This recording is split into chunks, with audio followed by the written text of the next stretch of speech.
Imagine A podcast. where time drifts slowly, A podcast. where Isaac. carries you away. So let me be clear. We tortured some folks. If you don't like what we tell you to believe in, we'll kill you.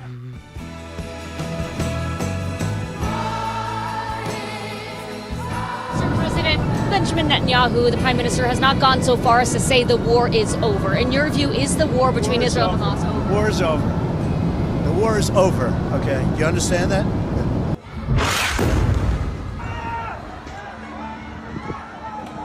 It's not good news. The Israeli military is currently striking the Gaza Strip.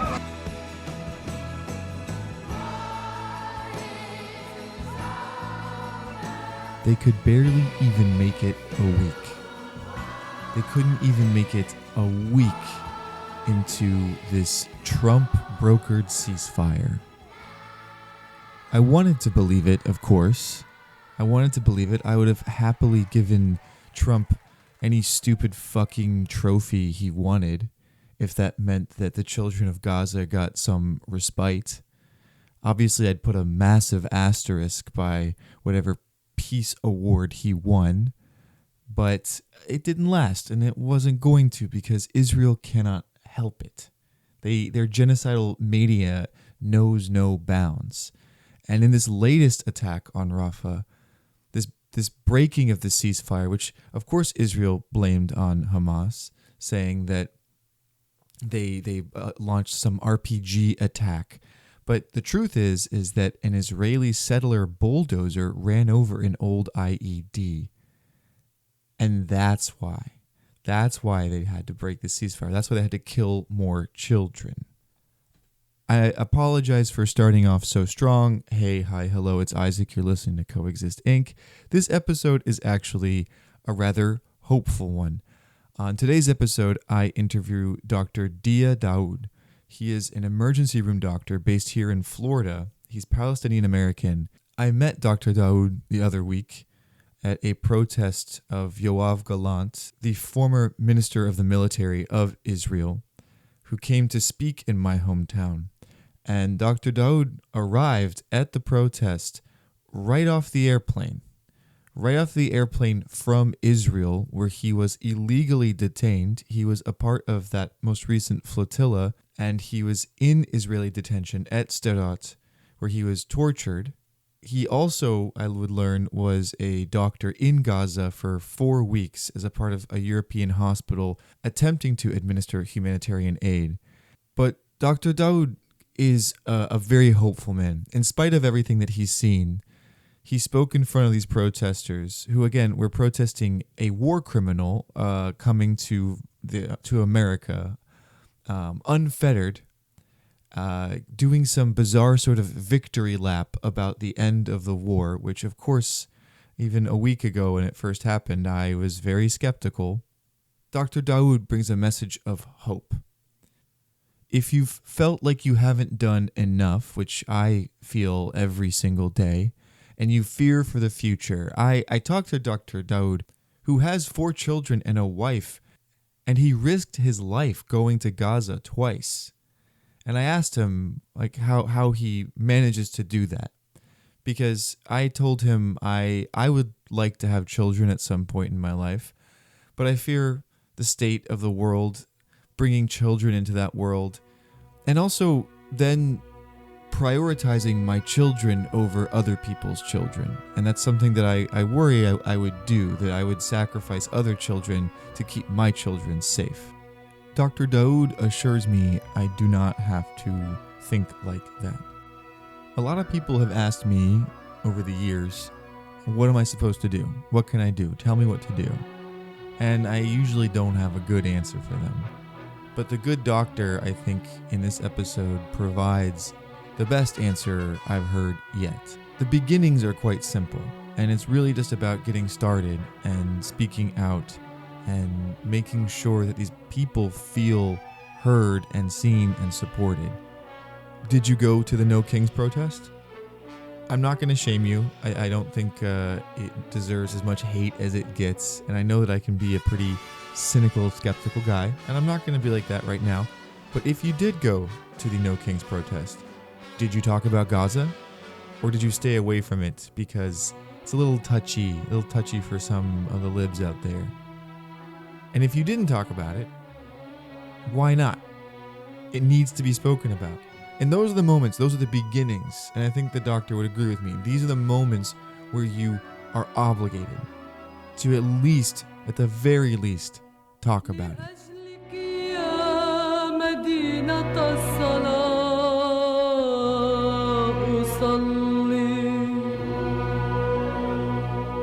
لأجلك يا بهية المساكن يا زهرة المدائن يا قدس يا قدس يا قدس يا مدينة الصلاة.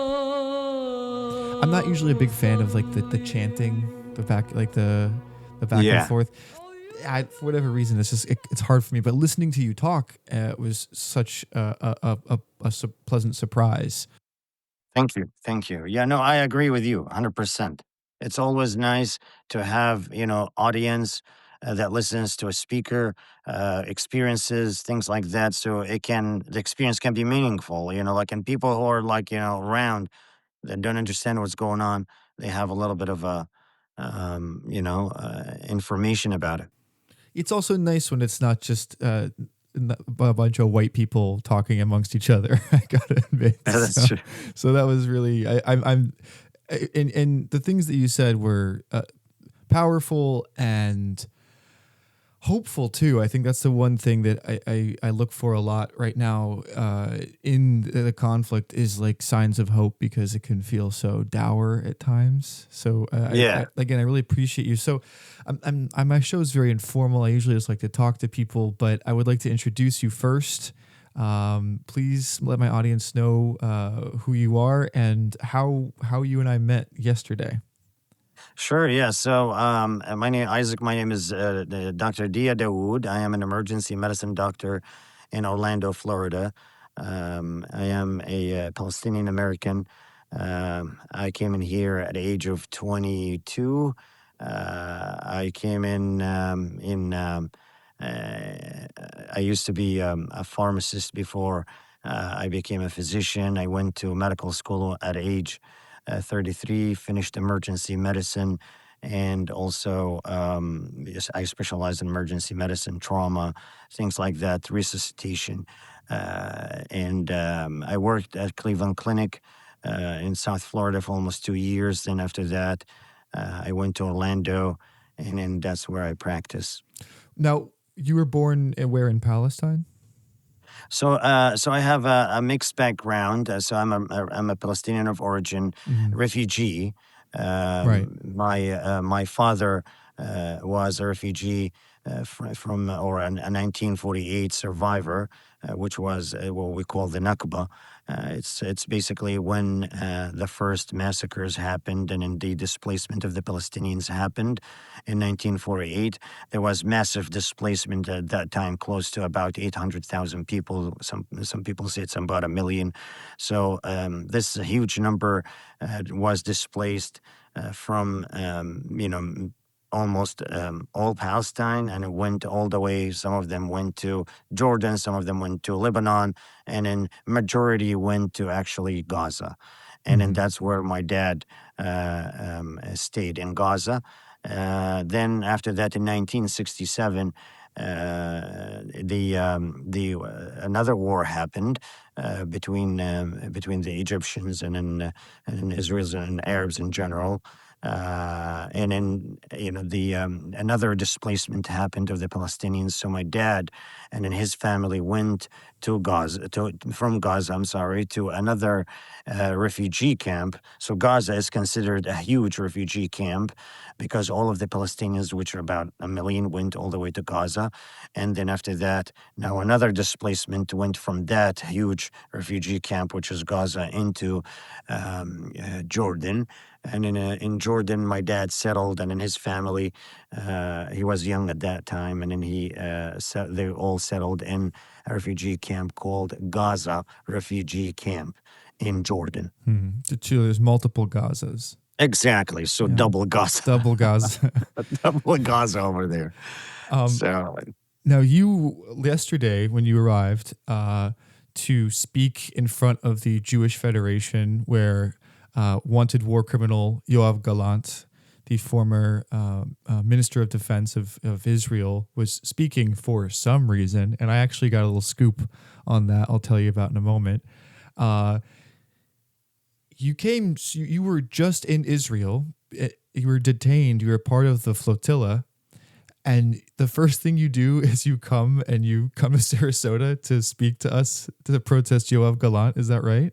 yeah. I came in my detention clothes that they actually gave me when I was there. So they took all of my clothes and all of that, and then I came in right away. Like I literally slept for a few hours, and then I went. Like when I heard that, I was just honestly in shock. Like how could the United States bring and allow a wanted war criminal by the ICC and ICJ to come into the United States and make a speech on commemoration of October 7th victims and in Tampa, Florida.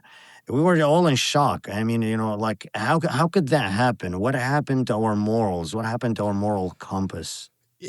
I would expect it maybe in like West Palm Beach, where there's like a larger Jewish Zionist population, but here in little sleepy Sarasota, I was just like, why is he here?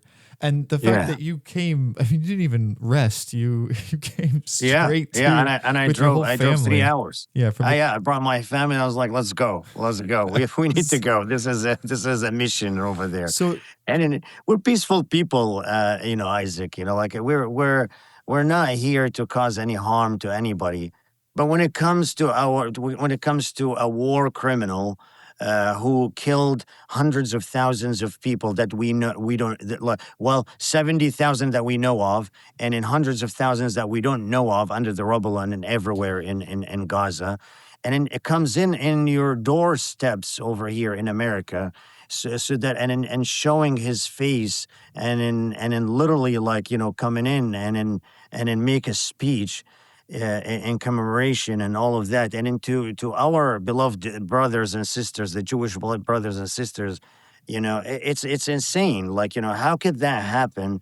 What happened to America? What happened to the Jewish population? Why is it, the Israelis, and the Zionists in general, they what they do is that they use the Judaism to justify a lot of the things. And in one of them is, number one, stealing the land, saying that we were promised that land. Promised by who? Promised by our God. Their God. So what about my God? What about, the Christians' God? What about, why is it you are the only chosen people, and in only your God chose this country for you, and in to come and in take the houses and the land from an indigenous people that lived in that area for thousands of years, and then take it and then allow it and justify it in the name of Judaism. To me, this is all mind-blowing. And then where is the Jewish people? Where is the outcry about that? Where is, and then after that, killing them. And then they say, oh, these are Amalekites. And then that's his exact words. We're dealing with human animals, kill all of them. What about the children? What happened to the Old Testaments? And then don't kill, don't steal, don't this, don't do that. And then they did everything in the book, everything in the Torah that the Torah told them not to do, and they did it. No, it's I have to believe it's some kind of demonic mind virus that has taken people over, because I've tried to explain this to other Jews. Zionism is heretical. You cannot trick God. God was supposed to allow the Israelites to come back when the time was right. But these people are trying to skip a few steps or something like that. And to boot, like, if you look at me and you look at you, who is genetically most likely like an Israelite? Who has actual ancestral DNA to this place? Yes, not me. And that's Isaac. That's what a lot of people don't understand. Like Palestinians are the actual true Semites. If you take my DNA, you're gonna find a Jewish ancestry in me. And you're gonna find so we're the descendants of the Jewish people, and then the Christian people that became either Muslims or stayed Jewish or actually became Christians, and then we, the Palestinians, are the Semites people. And then people don't understand, like, the Europeans that came in from all over the place and then came in and they said, okay, we're Jewish people, it's fine. But to come in and they say we're the true Semites, and then this land is promised to us and all of that. And then the people over there, the indigenous people who are the true Semites and the descendants of the Jews, are not the truthful owners of that country, is really mind blowing. And I truly don't understand it. And then people don't understand the history, or they try to obscure it for obviously the Zionistic, propaganda that they want to share it with a lot of people, and then they want to obscure the truth and then the knowledge and the history of it. No, and of course they'll try to get you with these little gotchas, like there's no P in Arabic, so Palestine isn't real, or some. I mean, just like and I try to remind them, I'm like, Hebrew is not a real language either. Like we made that up. That was just made up, a handful, like 100 years ago. Yeah. So it is very frustrating, but if it's not enough, convincing them on these like little historical matters should be more difficult, I think, than just showing them the suffering of children. But that even doesn't seem to affect them. So trying to talk about history, if they won't accept history if they're not going to even accept what's right in front of their eyes. So there has to be something else. There has to be another way forward to really like change people's minds and wake them up. And I think that, when you were speaking at the protest, a lot of it was about direct action. A lot of it was about sacrifice. And you, like I said before, were just detained in Israel, having participated in the most recent flotilla. And I'd like for you to tell me about that experience and what that was like. Of course. So this genocide has been happening over the past 80 years, since 1948, and even a little before that. And in the past couple of years, Israel engaged in a war on Gaza that is non-discriminatory, and in its vicious and in vindictive way towards basically killing every single living person over there, Palestinian, Hamas, non-Hamas, any kind of Christians. Anybody who's there, he's to them a threat, and then he needs to be killed, especially children. I saw that in 2024, and I'm just going back a little bit just to tell you that I went there also in 2024 in a medical mission, and then I visited Gaza with a group of doctors, and in truly, Isaac, all what we saw, 99% of the people that we saw over there were only children. Only children, massacres of like 6-7 kids around you. They're all dead, or like dying, or burned alive, or like it's just insane. The things that we saw was inhumane. It's just like things that will really like stay with you forever. With that being said, the problem was basically us trying to help, but at the same time, the more we help, the more victims come over. Like every single day, the first steps I put in the hospital, in the European hospital in Gaza, not even an hour, and then a mass casualty comes in, and then a bunch of kids and a bunch of people, on the floor. We're trying to see who's alive, who's dead, who's like in emergency medicine. We categorize patients as red, black is dead, and then red and orange, or sorry, red and yellow is kind of like these are the critical patients, and then that needs attention, and green basically takes the least of our attention. That means they're in good condition, and then survivable injury.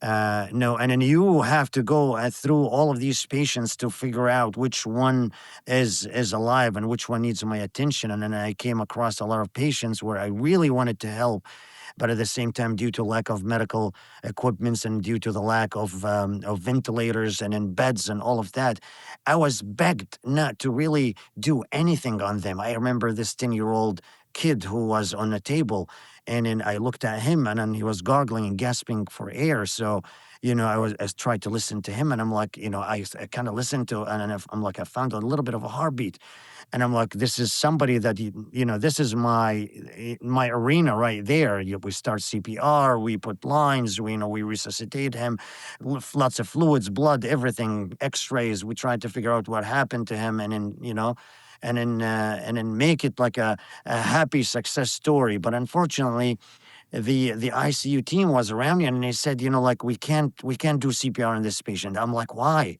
And then they said, because we don't have ventilators and we don't have beds. So I'm looking at them, and I'm like, this is crazy. So I, and I'm like, and then there was like a lot of other patients, and I'm like, let me just see other patients. Maybe I'll find somebody who I can help. And I go out, and I'm like, no, I need to go back. So I go back and I start doing the CPR, and they're begging me, and they said, please, no CPR. We really don't have any beds. We don't have ventilators, and this guy is gonna die anyway. So please don't do anything. So I mean, that was like, that was me, the first encounter in first day in Gaza. No equipments, nothing to really help, and then nothing really to do. And then I can talk to you for hours about that trip, but this is not our point of some. I mentioned that story just to tell you that was the reason why I went to the flotilla. The flotilla is a way to break the siege on Gaza. The problem is the siege on Gaza. Right now, you have a genocidal regime that is creating a siege on Gaza, choking Gaza, no supplies, no medical equipments, nothing goes inside Gaza. So even if I go there to try to help, I won't be able to help. I'll be looking at victims, and they're dying in front of me. And then the second thing is that, the flotilla that we were on, it's called the Conscience Flotilla. We had journalists with us, and in the whole point of having medical or medics and doctors, and at the same time, and half of it is medics and doctors, the other half were journalists, is because the regime was also targeting these journalists who are providing information about what's happening in Gaza. But instead they were targeting them and then killing all of them, and preventing free journalism from going into Gaza. If you yourself go and ask to go into Gaza, you will be denied immediately. And the reason is because they're going to tell you, oh, it's not safe, it's not this, it's not that.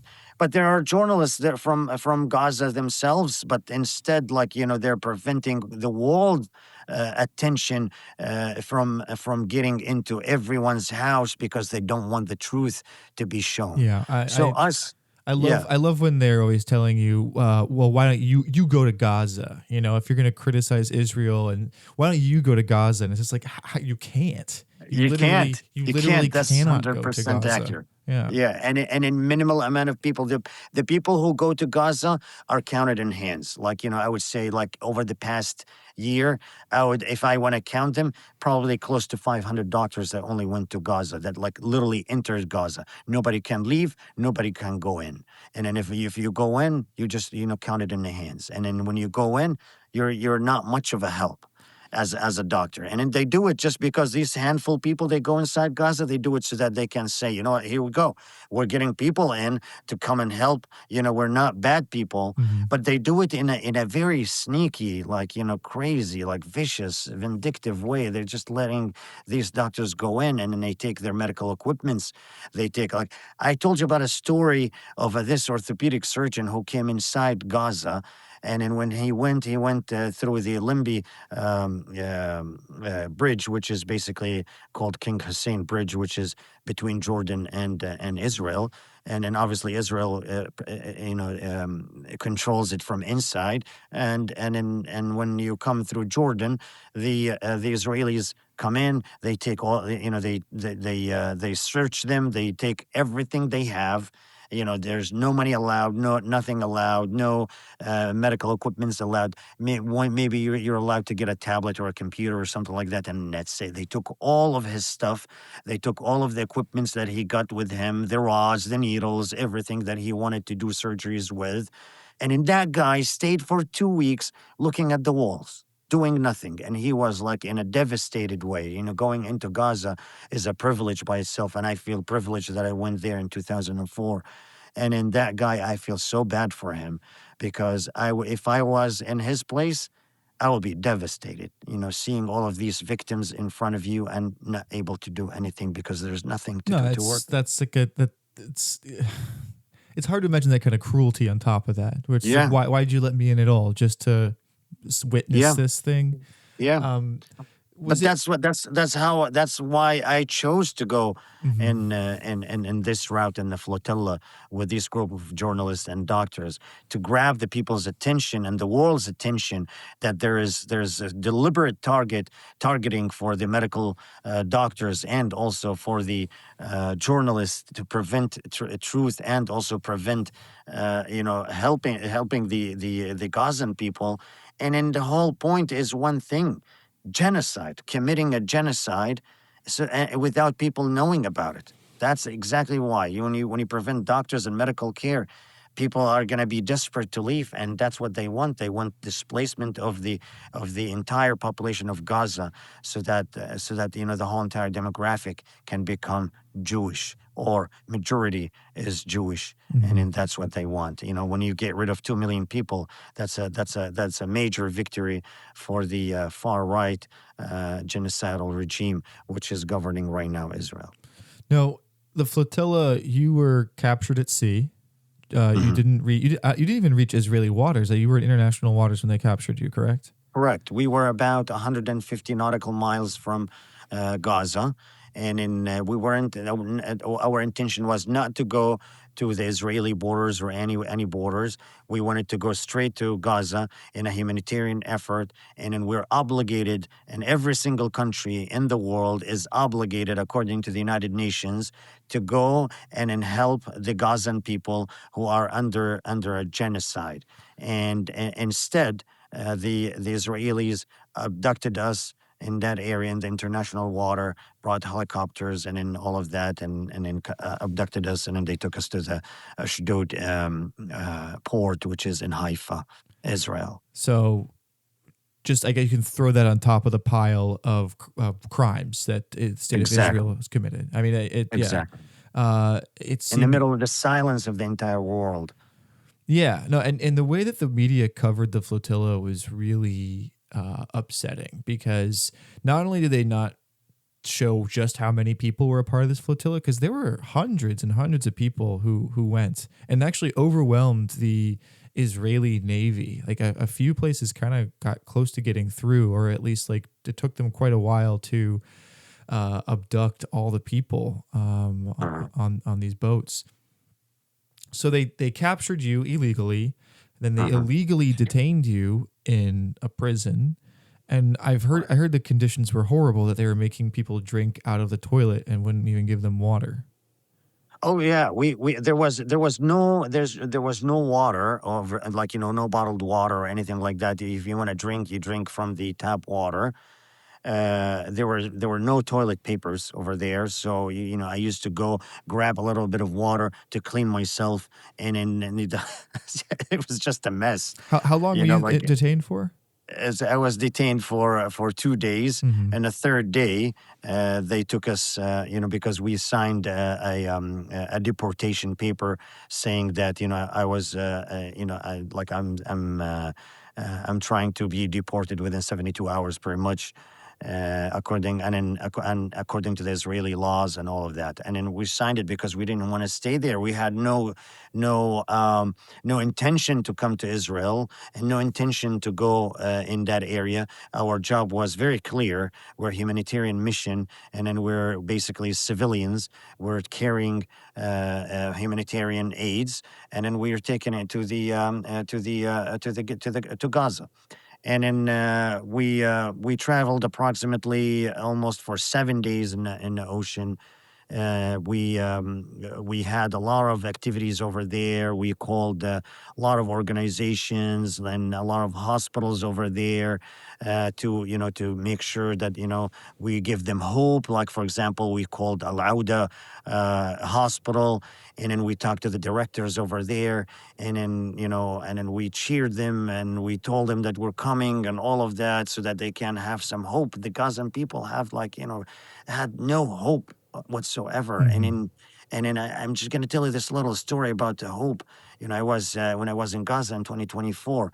The doctors and the people over there, they told me one thing. They said, "You guys have no idea how much we are happy to see." And these people are top-notch doctors. Like, they're amazing, amazing doctors. They don't need us, but to them, we were basically like the hope that there are people are asking about them. There are people are remembering them. There are people that are actually remembered the Gazans.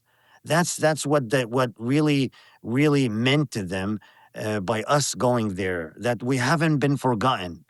The whole world, according to them, has forgotten about them. And to them, when they see us, they see hope. And then they see, like, oh my God, there are people who are actually thinking about us. I mean, they were in shock. Like, you should see their faces when they look at us. So we were trying to revive that hope, and we were also trying to revive the conscience of the whole entire world, and that's what we did. That's why we called it the Conscience Flotilla, because to us, the world's conscience. It was close to completely absent from the crimes that has been committed against the Gazan people. So to complete that, yes, we went in the ocean. I mean, in the Mediterranean Sea, and then we were abducted 150 miles away from there, and they came in with helicopters, 2 helicopters, and we were ready, trained to really, and when that happens, what to do. Because we don't want any kind of casualties. We didn't want any kind of, because to be honest with you, this genocidal regime is ruthless. You can expect anything from them when they kill 700. I'm sorry. Well, according to the recent statistics, they think that the number of casualties is close to 600,000 people. The people that we know of are 70,000 so far. So imagine this kind of genocide happening in our history. So we didn't want any kind of confrontation with them. We just want to, tell the world, these are forgotten. You need to do something about it. So we went there with a little bit of symbolic aid, and then with us being doctors and journalists trying to really revive the hope and then revive the world's conscience in this mission. But they abducted us in the international water in a criminal way. Was it still worth it though? I mean, like you were saying, giving these people hope in the face of a kind of hopelessness I could never imagine. Does that make it worth it, even though you didn't get to take the supplies in, even though you didn't get to administer aid? Is it still worth it to you? 100%. 100% worth it. To be honest with you, a lot of people ask me this question, a lot of my American friends texted me while I was in the flotilla, and they said, "Why are you doing that? You have family, you have kids. Why are you doing this?"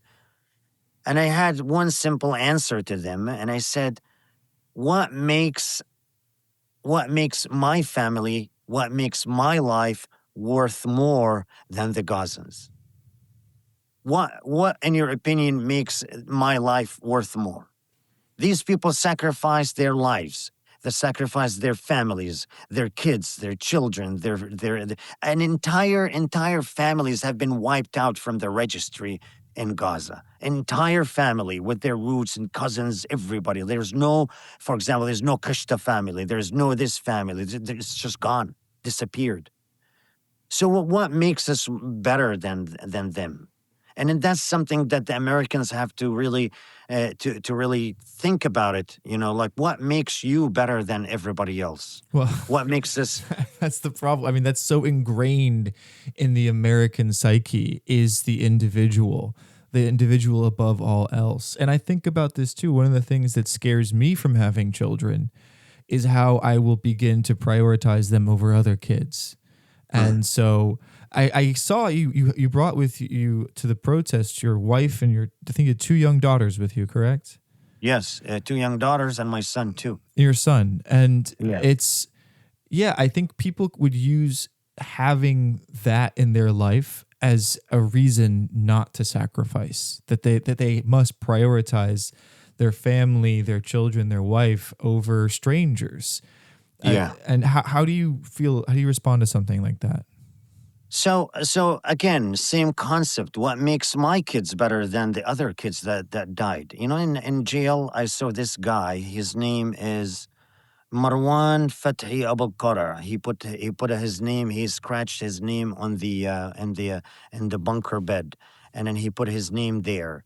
And then he's like, I was detained in 1/125. I have my son Asim. He's a shaheed. He's a martyr. And I have my son Fathi. He's a martyr.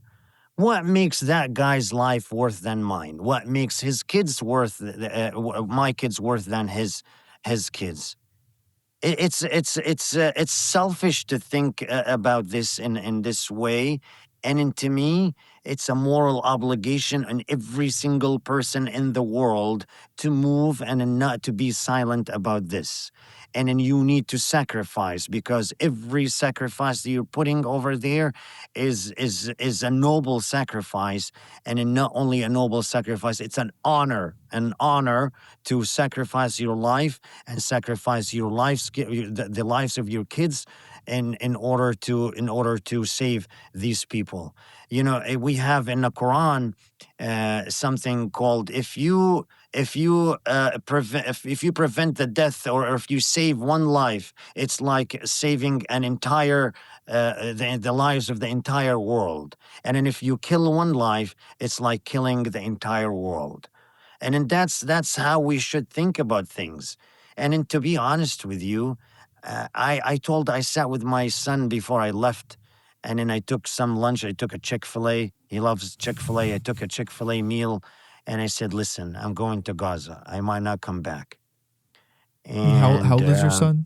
my son was 10-year-old, Mhm. you know, so, you know, and then I said that I did the same thing with my daughters. And then, but my son is a little emotional kid. And then he's such a wonderful son. And I really wanted him, you know, to remember me in a way that I had a closure with him if I went there and I died for this sake. And I told him, you know, Jad, I want you to remember this. If I die, I chose that, and I chose to die in an honorable way. And then if I die, I want you to do exactly the same thing. I want you to go to Gaza, and I want you to take care of your studying. I want you to be an amazing kid. I want you to finish college and then go to Gaza and do exactly the same thing like I did. And if it was in Gaza, and if it was somewhere else, I want you to do exactly the same thing. And then, you know what my son said? He said, Dad, I want you, if I'm next year, if you come home, and I hope you come home, and then if you go to Gaza, even if I'm 11, or if I'm 12, or if I'm 13, I want to go with you to Gaza. I was like in tears, because, like, you know, this is how we should raise our kids. You know, selflessness, you know, internal sacrifice towards others. You know, that's what we need to teach our kids. And then that's what we need to tell people, that, you know, don't think that okay, if I have kids, then I don't know how am I going to really take care of them, and or if I'm going to sacrifice, you know, against, like, you know, helping others or something like that. I got 4 kids. And I want all of my 4 kids to do exactly the same thing I'm doing. Exactly the same thing.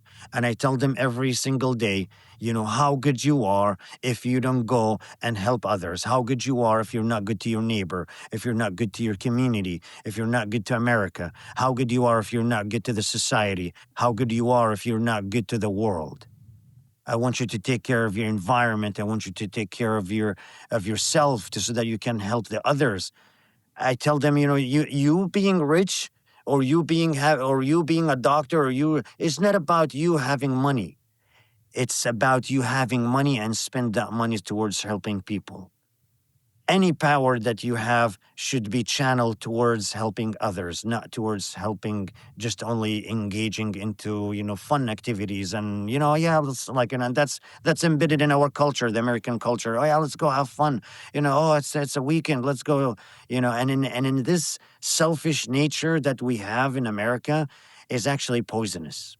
And it happened from, a lot of long time of, honestly, like lack of education, lack of proper, I would say, media or television, concentration on the morals of the kids, and then also an education system. Like an education system, they focus on one thing. Let's give the kids, some information about this, about that.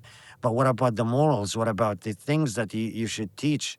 And then also the parents, the parenting skills have been declining over the years to the point right now parents are depending on the schools so that they can teach them morals, but that doesn't happen really.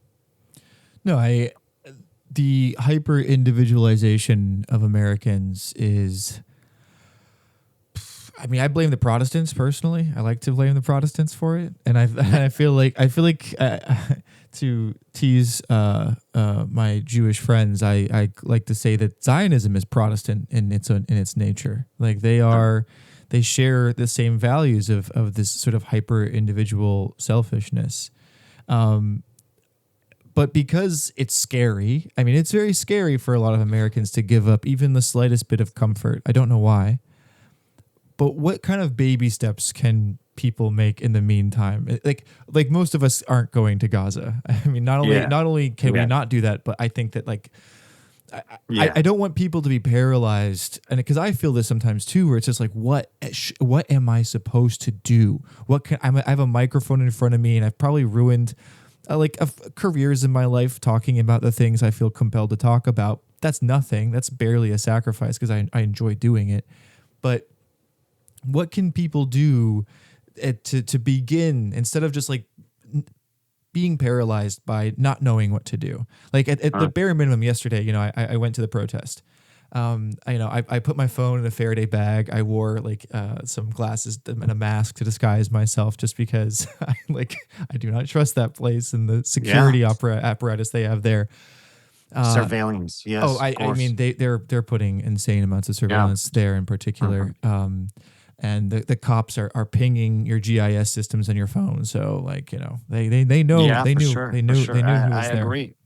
Yeah. But you were saying something, and this is something I've heard before, that just paying attention and showing people that you care and that you are looking at them and you are acknowledging their suffering, their existence, that's the bare minimum you can do, right? I mean, would you say that the people of Gaza, if you are talking about them, if you are sharing their stories, that's not nothing, right? Well, that's actually a lot. That's actually a lot. Yeah, I'm gonna tell you something about sacrifice that people put in order for them. I understand, first of all, that there's a lot of sacrifice if you are talking about this issue. Okay, being number one, you being Jewish. Okay, I can tell you this: you've been, accused of being a self-hating Jew. You know what you are? What am I? You're a self-loathing Jew. Am I? Oh, Well, yes, let me tell you yes, something. yes. I do hate myself, yes. but it has nothing to do with being Jewish, okay? No. And then alienated from the Jewish community, and then It's on my business card. Yeah, and pointed at as this is the guy who deserted his family and heritage and religion and all of that. 100%, 100%. It happens, and then it happens every day. I have a lot of Jewish friends who had the same exact problem, but I can tell you this. There's this speech by our prophet, and it has nothing to do just by only Muslims. It's for everyone. It's for, like, whether you're Jewish, whether you're Christian or Muslim, and then it's a beautiful, beautiful say, and then I'm gonna translate it to you. And in that say, it says, if you depend on God the way you should, okay, the way you should, he would give you what you want, and he would give you like a sustenance, same exact way that he's giving birds. They wake up hungry in the morning, and then they go out, and then they leave with a full stomach. Isn't that true? Isn't that true that the birds, they go very hungry in the morning, and they go, like, they don't know where they're going, they don't know what they're doing, they don't know what's going on. Lots of, like, things that are happening to them, they could be killed, they could be done, like, happened, eaten by other birds or something like that. And but yet they eat, and they go home to their nest full, with a full stomach. There is a higher power than just us in this world, and this higher power is what really, what we really have to believe in, and that's what's called belief.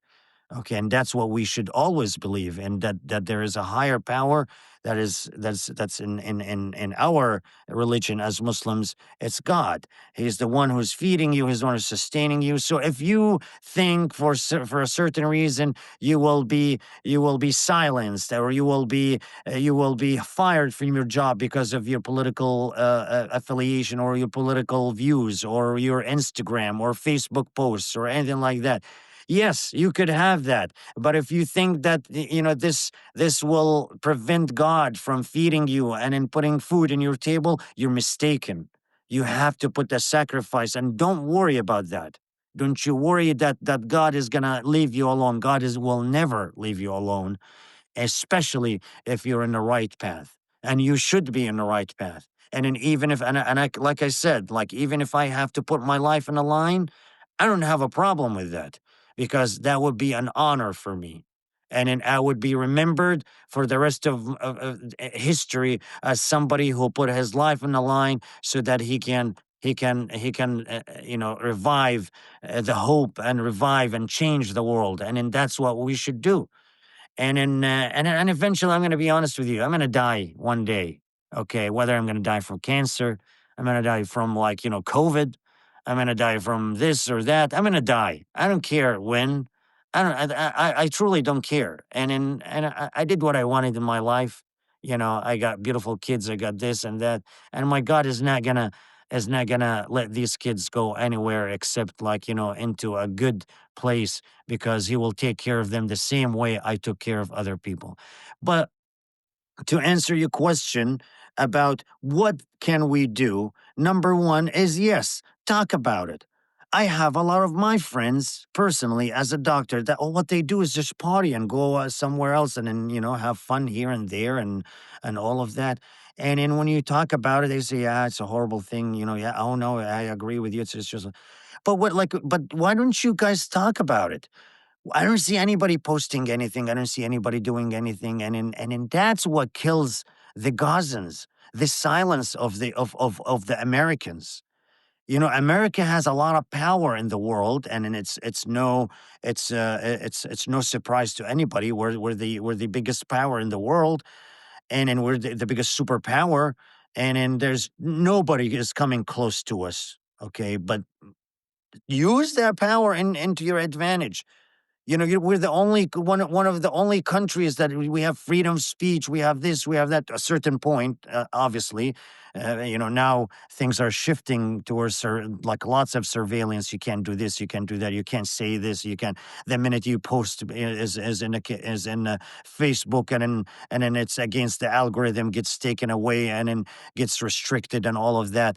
But we should talk about it. We should talk about it in the clubs. We should talk about it in the dining table. We should talk about it in us going out, and us going to anywhere. You should talk about it. Why are we not talking about it, Isaac?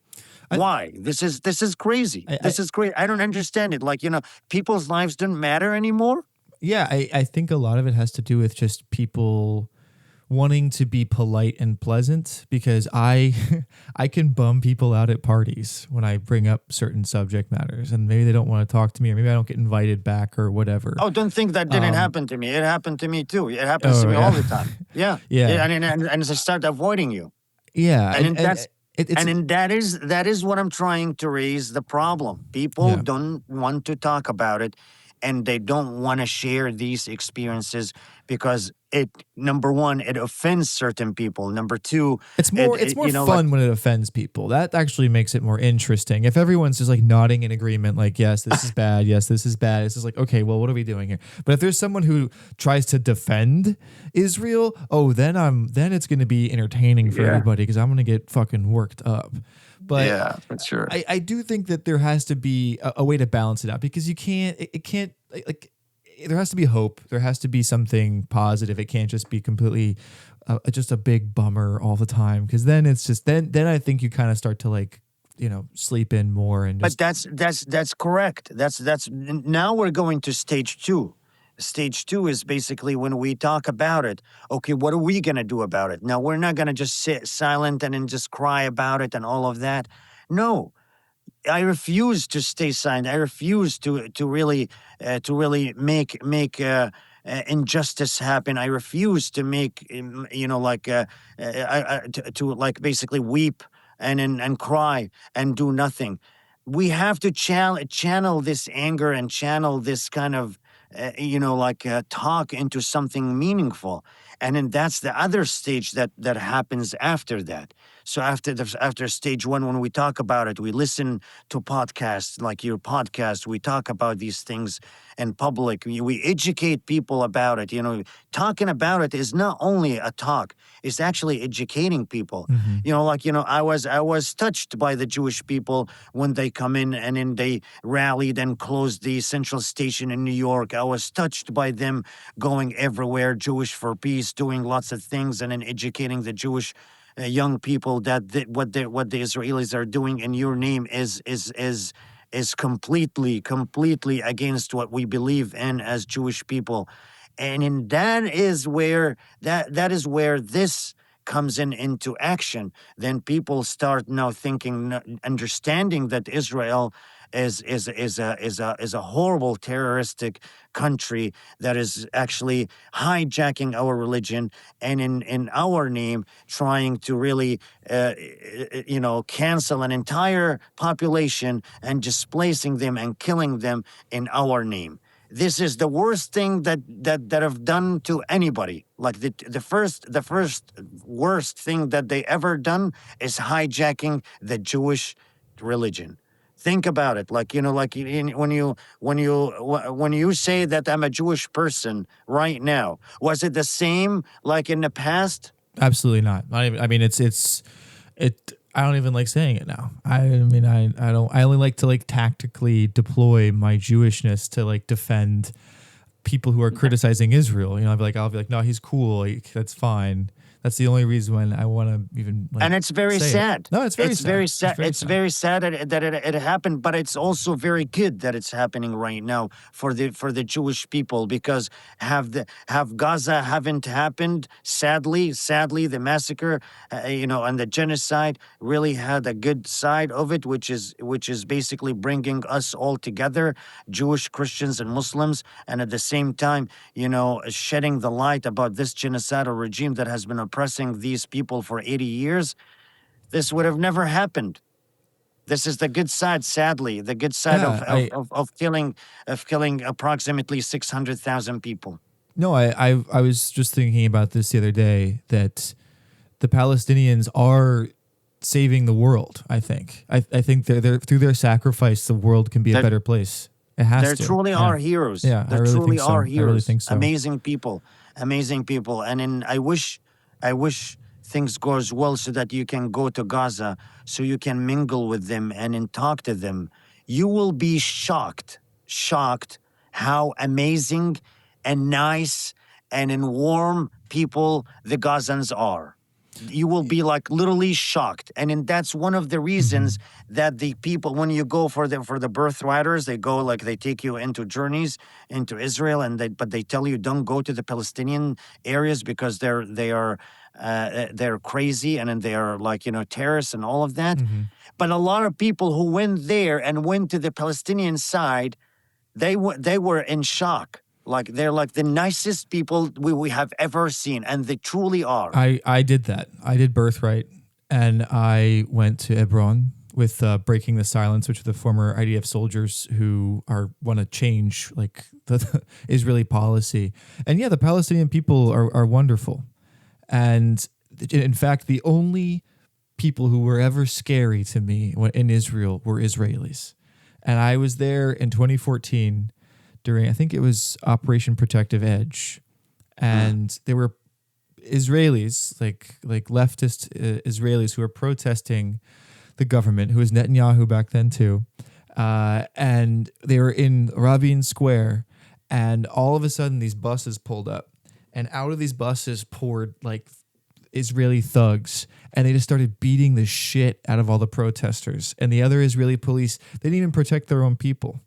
They didn't even protect their own people. No. So like I was like, it was. I was never a believer in the Zionist project, no, for sure, Isaac. And I'm sorry to cut you off, but to let you know that there's a very overwhelming evidence that the Israelis actually did the massacres, and then they blamed Hamas for it. And then that's what happened in the kibbutz. They basically shelled them with all of the with the tanks and all of that, including the Israelis that were in the kibbutz. They admitted to doing the deploying the Hannibal Directive. And I don't know how you feel about this, but there are some other theories out there about the Israeli government's complicity in, for instance, moving the Nova Festival between the kibbutz and where the Hamas rebellion occurred to maximize civilian casualties. And some people find that the notion that not that Hamas was collaborating, but that Israel knew about it beforehand and almost wanted it to happen so that they could subsequently genocide Gaza, believe that takes away from the spirit of resistance of the Hamas fighters. But I don't see it that way, although I wouldn't put it past the Israeli government to do such a thing. Oh, I 100% have no. I would believe it without any doubt. I believe it 100%. And the reason is because Charlie Kirk himself questioned that, like, how could this happen? With one of the most surveilled wall in the entire world, and number two, how could the Israeli government like wait about 6 hours to really go and then do something about it, and then do a move towards like helping the people over there? It took them like 6 hours to move. This is crazy. There was a lot of suspicious stuff there. Yeah. So whether it happened because of them or not, the genocidal regime does not care about the Israelis. And that's one, like I was interrogated by in a prison. I was interrogated by one of the Israeli soldiers, and he's like, "I just want to talk to you," and I'm like, "I really don't want to talk to you, but what do you want?" And then he's like, and then he's like, and I said, "What is?" And then he's like, "What is your name?" I was like, "Yeah, you know my name." And then, long story short, he's like, "Why you're here?" I said, "I don't want to be here. You abducted me." And then he said, "Well, I want to ask you, well, just want to just talk with you." And I said, "Yeah, go ahead and talk. He just wants some information from you and all of that, and knows what my affiliations are." I was like, "Why are you guys here?" And then I told him what. And so on. He's like, "We're in a humanitarian aid, and we're coming here, helping the Gazans, and then you guys abducted us." And he's like, "Yeah, but we didn't find a humanitarian." I'm like, "Yes, there was humanitarian aid." And I just laughed at him because that's also one of the propagandas that they always say, like, we went there, we couldn't find anything. Yeah, I saw and those then videos. they'll just, it's just like a whole propaganda, whole lies, like every single thing they say is a lie.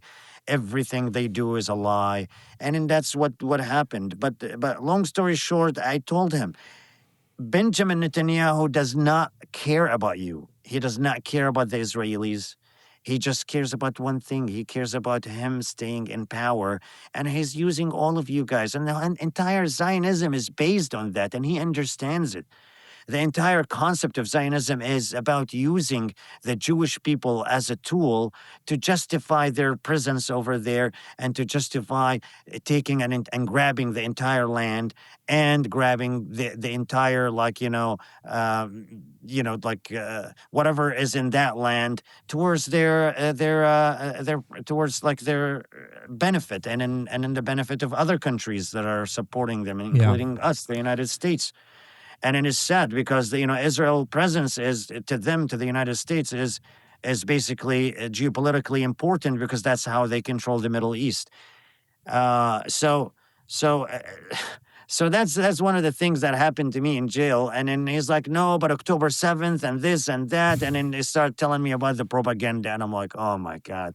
So some of them, they understand what's happening. Some of them, they don't. The people who understand, we had 3 Israelis on the flotilla. They came in with us. And then when I had a lot of speeches on the flotilla, and some of them were crying, sobbing, they're like, I'm so sorry that this is happening. No, when something is done in your name like that, it's like people try to say like, well, what does that have to do with me? Like, not only like as a Jew is this being done directly in your name, but as an American too. This is being done in your name with your money. And so this idea that it's this faraway thing that you have nothing to do with, every single American is complicit. Every single person. And you cannot. And then myself, I was embarrassed to say I'm a Palestinian-American. Like really embarrassed. And then a lot of Americans right now, like ask any American who goes anywhere in the world, they're embarrassed to say that we're Americans because like we're looked at as like selfish, complicit. We don't care about the lives of the Palestinians or even the lives of other people. And in arrogant. That's how people portray us from our actions in the United Nations. Mm-hmm. Any United Nations resolution that comes out so that we can help the Palestinians and stop the war in Gaza. Look at what happens. Immediate veto from the United States in a very, very disrespectful way to the entire United Nations. It's just a slap in the face to every single American and to the entire world as well. Mm-hmm. How can we do that to the Palestinians, and how can we do that to our people, to the Americans as well? It's very sad. Like I fought to come to this country, and I'll fight for this country for the rest of my life.